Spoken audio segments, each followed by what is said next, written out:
soul, and welcome to your December astrology. It's super exciting. We have big news. All of us are going off on a brand new journey of expansion and good fortune as Jupiter is changing signs and going into steady Eddie Capricorn and wealthy.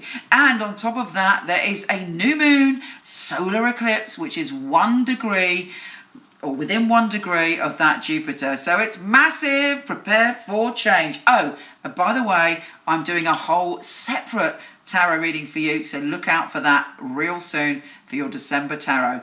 Here is your monthly astrology.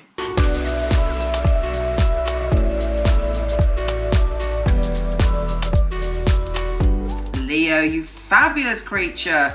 We have a month of shift and change. You're changing your perception of work, you're changing your perception of your health and well-being, and you are paying attention to all the patterns in your life. And like a magician, like an alchemist, over the coming year, you are going to You're going to transform small details in your life, which are going to bring about a massive difference. And also, there are a ton of work opportunities coming your way.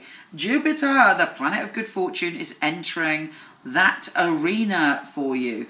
But you may think, that sounds a bit boring.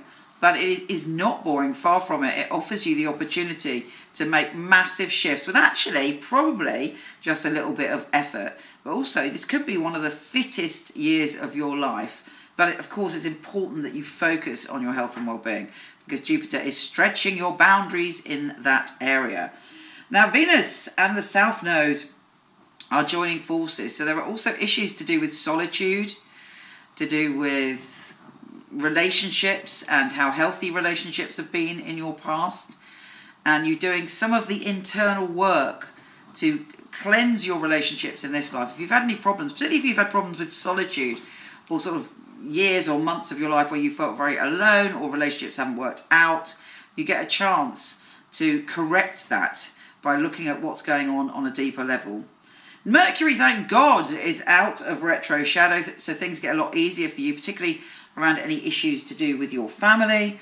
Mercury then goes into your 5th house of pleasure, happiness and creativity.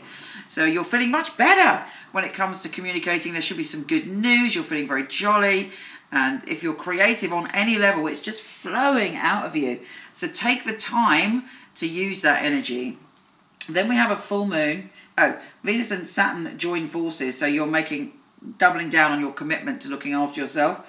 The full moon in Gemini is a very jolly one. Around that time, you should be mixing with people. You have a clear idea of the sort of people and the sort of ideas she's so asleep, this dog, for you to push forward to into the next year. So you're going to realise, you're going to feel, you're really going to sense the energy if you're mixing with people or groups of people and it no longer works for you. You'll be like, I'm getting a bad vibe around these people, and you will move on.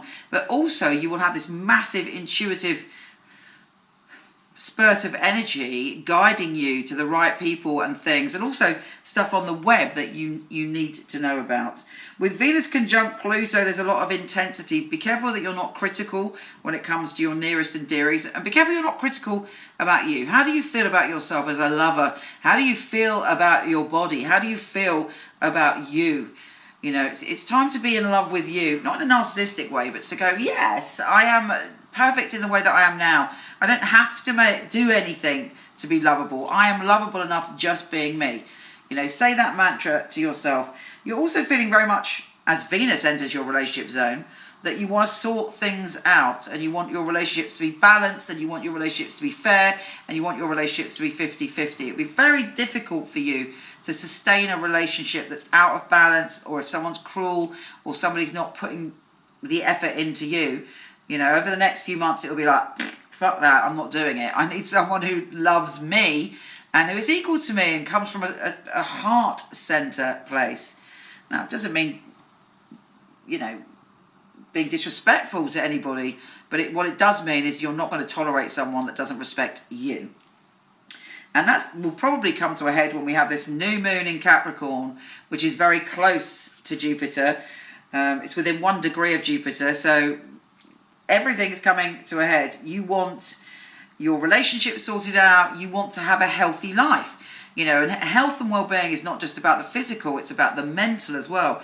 You know, who brings good things to our table when it comes to our mental health.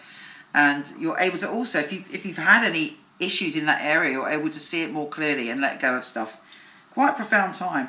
Then the next day, which is why I think it's going to be a good new moon, we have the Sun and Jupiter joining forces. Sun is very optimistic. You're feeling empowered to make the changes that you need to make.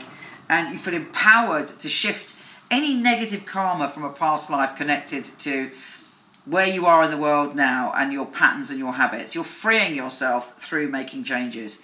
Take care, gorgeous, and I'll speak to you soon. Loads of people are asking me, Michelle, do you do personal astrology and psychic readings? Well, I don't at the moment, but what I do have is a company of the best psychics in the world. I've had this for 20 years. I handpick them, I choose them myself. They go through a very rigorous process. They have 4 or 5 test readings before they come to me. I really have so much faith in all of them, and I'm going to start to introduce you each week and month to a different one. So if you feel like a reading with one of my fabulous psychics, go on my website, give them a call, and you can also look at the whole list of the available psychics. Lots of love. I'm Sharon P.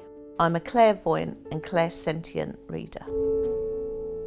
I'm told constantly that I'm the most grounded clairvoyant that you're going to meet, because I won't do pink and fluffy. If you had a reading with me, I'll be talking about the past, present and the future. I'll be looking at not just the obstacles in your life, but also the opportunities. I'd like to be the person that's going to straighten your crown for you. I love working on the phone line. I hope that my readings are always motivational. At the end of the call, I'm always asking, has that been of help to you? Are you understanding what I'm saying? It's absolutely wonderful when they come back and go, Sharon, that's brilliant. I'm so excited now. I'm looking forward to the future. And when they come back and tell you they've got their dream job or the love of their life, that really makes me feel like I'm valued.